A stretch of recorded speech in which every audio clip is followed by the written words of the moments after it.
Hello, my name is Ashley Callahan, and today I will be discussing the issue of poverty in Somalia.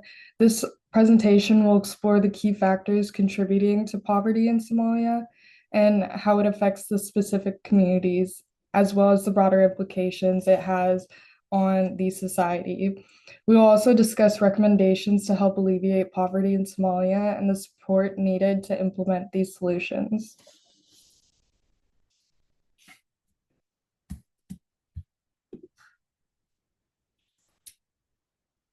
Somalia is located on the Horn of Africa, and it is bordered by Ethiopia, Djibouti, Kenya, and the Gulf of Aden, as well as the Indian Ocean. The country has a population of about 17 million people, with a majority practicing Islam and a strong clan-based social structure. Somalia has a complex history, partly because of colonization. In the 19th and 20th century, Britain controlled the northern part, also known as British Somaliland, while Italy ruled the southern part, known as Italian Somaliland. These areas joined together in 1960 to create Somalia. Today, though parts of the country are divided, for example, Somaliland considers itself independent, while another area, Puntland, governs itself separately but doesn't want independence. Economically, much of the population depends on livestock, with three-fifths of the people practicing nomadic pastoralism or agropastoralism, and two-fifths living in permanent settlements. Despite these livelihoods, over 70% of Somalis live below the poverty line, and recurring droughts have worsened food and water scarcity. According to an article by Vanda Brown, at least 6.7 million Somalis, almost half of Somali's 17 million population, face acute food insecurity, and more than 1 million Somalis have been internally displaced due to it. And stated from UNICEF, 1/3 of the population are in need of humanitarian assistance. Somalia has faced decades of instability, including a civil war that began in 1991 after the collapse of the central government. And today, armed groups like Al-Shabaab continue to threaten security. Al-Shabaab is an extremist organization, and they seek to impose strict Islamic law and frequently conduct violent attacks, which further destabilizes the country. Despite these challenges, the Somali people remain resilient and work to rebuild their communities and address these systemic issues. International efforts and initiatives are focused on fostering peace, improving infrastructure, and providing humanitarian assistance.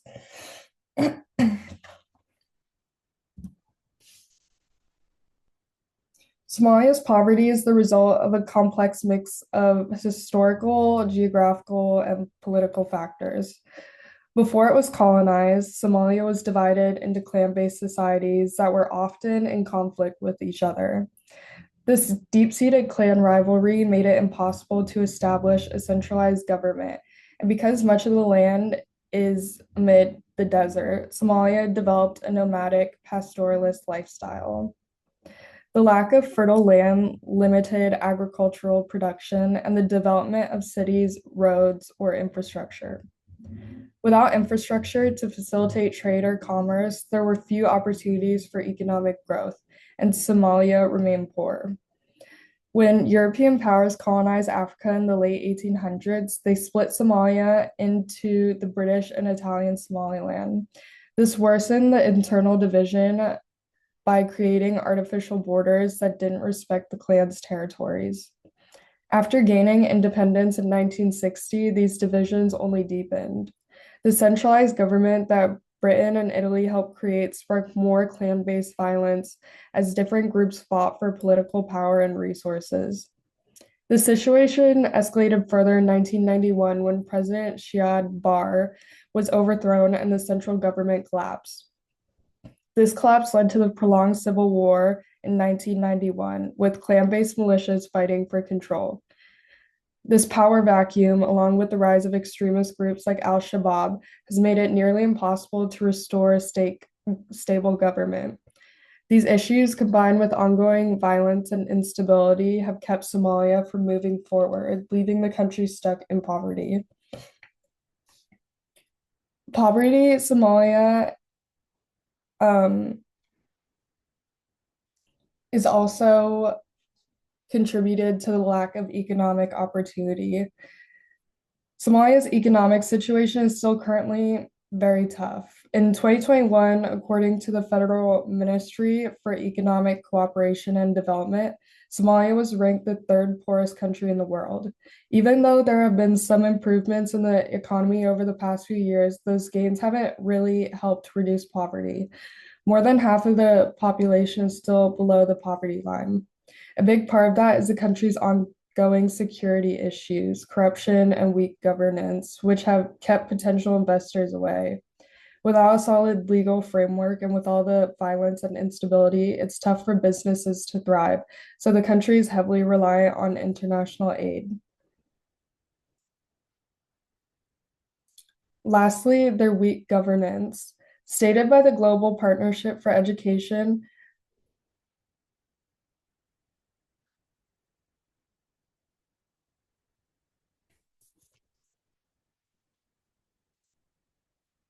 poverty is deep in Somalia is deeply rooted in the country's long history of instability, conflict, and environmental challenges. Stated by the Global Partnership for Education, about 3 million of Somalia's 5 million school-aged children aren't attending school, and the education system is struggling due to overcrowded classrooms and a shortage of qualified teachers, as well as a lack of necessary teaching materials. There's also issues with sanitation in schools. Girls' enrollment in secondary school is only 7.9%, and many girls drop out due to gender discrimination. Somalia's healthcare system is also severely underdeveloped, with women and children often traveling long distances, sometimes hundreds of miles, just to reach medical care. However, insecurity along the way makes it even harder for them to get the help they need. As a result, according to Medicine Sans Frontiers Doctors Without Borders, Somalia is one of the highest maternal mortality rates globally, with 621 deaths per 100,000 live births. On top of this, Somalia is facing its fifth consecutive failed rainy season, leading to a severe food crisis. And according to the International Rescue Committee, nearly half of the population, over 8 million people, will be living through crisis level food insecurity.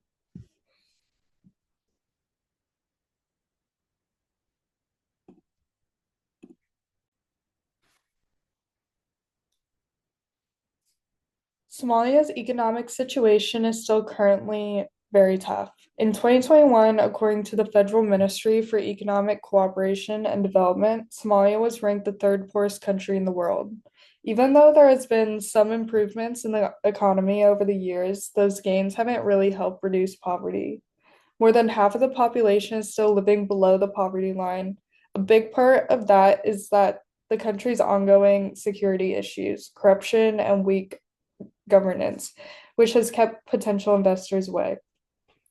Without a solid legal framework and with all the violence and instability, it's tough for businesses to thrive. So the country is heavily reliant on international aid. On top of that, Somalia faces constant threat from Al-Shabaab, which is trying to take over parts of the country. Lastly, displacement and migration due to disease, malnutrition, and civil war conflict have led many people to flee rural areas towards the city. But unfortunately, the cities are overcrowded, and many end up living in informal settlements or camps. It's this combination of political instability, economic struggles, and conflict that has kept Somalia trapped in the cycle of poverty.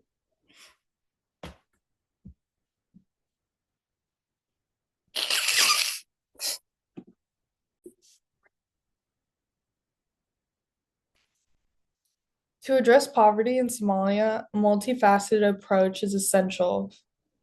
Strengthening governance and the rule of law is crucial for peace building and stability.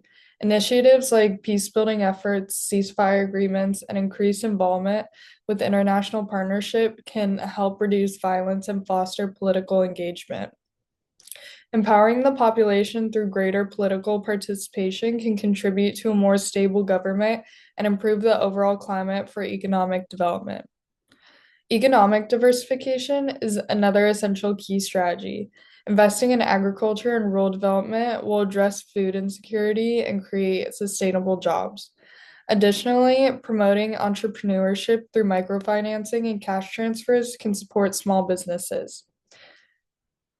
Cash transfers can be particularly effective because they are flexible.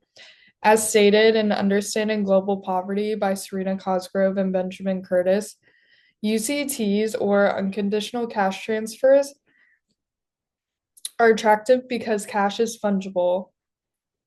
Households with heterogeneous needs may be better able to turn cash into long-run welfare improvements than transfers of livestock or skills. This means that providing cash transfers or cash directly to households allows people to meet their specific needs, whether that's healthcare, education, or business investments, which can ultimately improve long-term welfare more effectively than other forms of aid.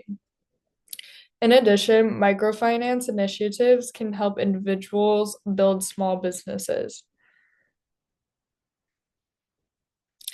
The book explains that small loans can translate into housing improvements when the business or part of it is located in the borrower's place of residence. Essentially, microloans can help individuals improve their living conditions and expand their business simultaneously, with some companies even allowing the loans to be used for costs unrelated to the business, like household necessities or personal costs.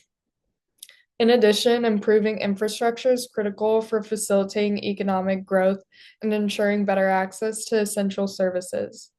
Infrastructure development, such as roads, electricity, and water supplies, will reduce regional disparities, allowing people in rural areas to access education, healthcare, and employment opportunities. Access to electricity will also enable businesses to thrive and improve overall living standards. Together, these efforts can lay the foundation for a more stable and prosperous Somalia.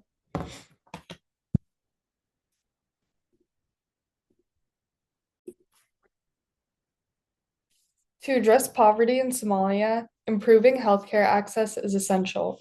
Reducing the mortality rate, particularly in rural and marginalized areas, will help mitigate the devastating effects of conflict and as well as displacement. Strengthening systems builds resilience to public health crises, ensuring that even in times of disaster, communities can withstand the impact. As well, education plays a vital role in lifting individuals and communities out of poverty.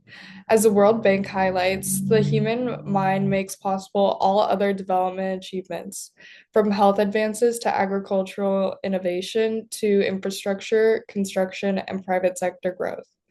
Education equips individuals with a wide range of skills and knowledge that empowers them to make informed decisions, live lives they value, and contribute meaningfully to society. The skills gained through education help people adopt open mind and become more aware of their rights in the world around them. For women especially, education is one of the surest ways to combat poverty. As noted in Understanding Global Poverty, educating girls is one of the surest ways of combating various forms of poverty, since it means that girls usually have fewer children and take care of the ones they do have. This is especially important in Somalia, where the maternal mortality rate is one of the highest globally. Educating women leads to improved health outcomes, as educated women are more likely to make healthier choices for themselves and their family. Moreover, when women are empowered through education, they gain the tools to break the cycle of poverty, reduce gender inequality, and become leaders within their community.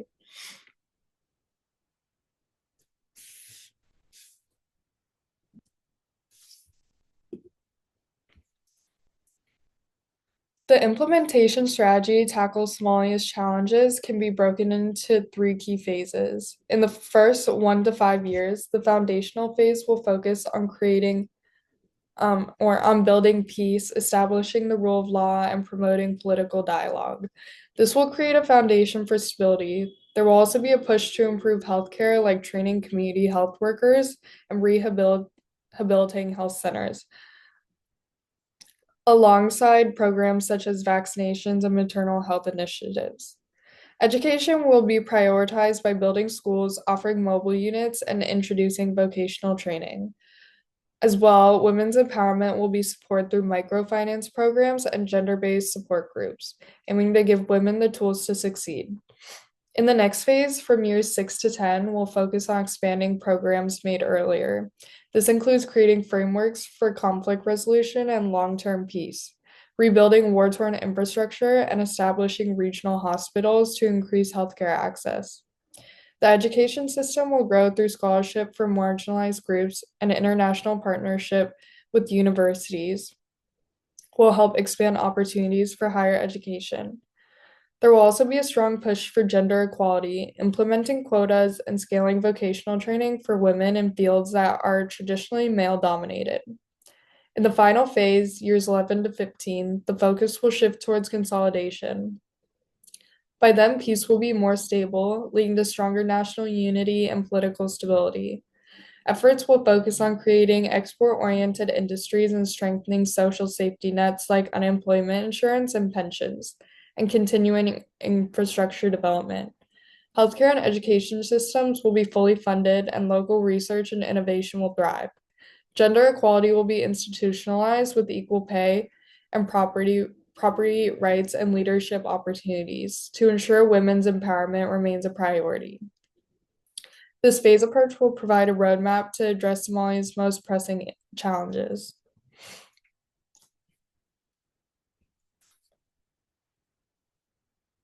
In the first 5 years, the focus will be laying the foundation for peace by stabilizing conflict zones, which will create the space needed for essential infrastructure. As a result, we will see improvement in healthcare access, leading to reduced disease and mortality rates.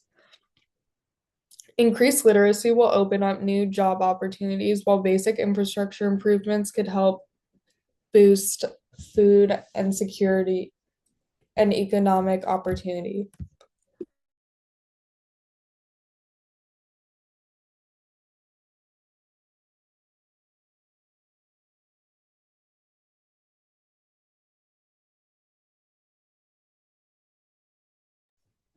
As we move into the next phase from year 6 to 10, long-term peace will begin to take hold.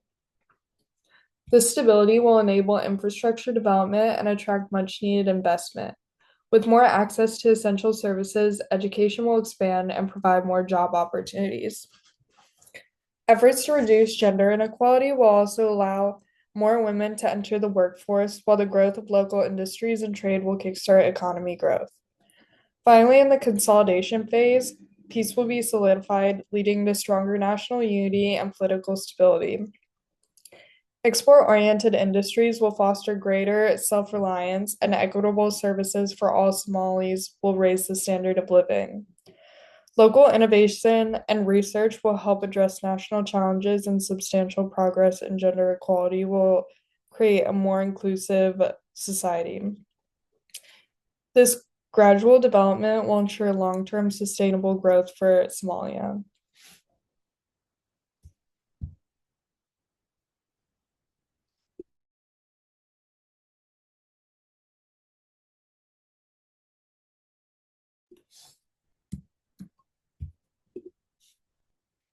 Somalia continues to face a critical challenge in addressing the high rates of malnutrition among children. According to the World Health Organization, an estimated 1.8 million Somali children under the age of 5 experience malnutrition, representing a staggering 45% of the total child population in the country, according to the IPC.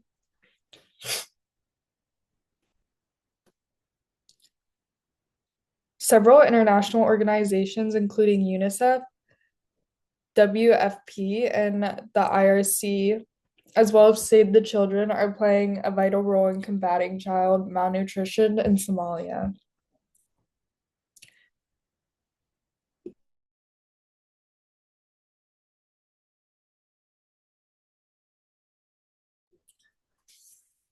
The WFP provides a large-scale food assistance and cash transfers to family to help combat hunger and food insecurity.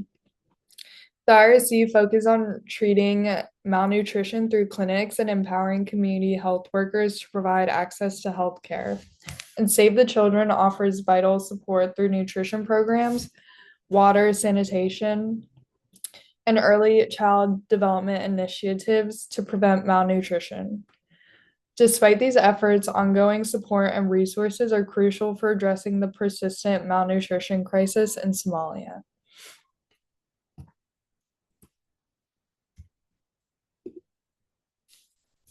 Thank you all for taking the time to listen to this presentation on poverty in Somalia.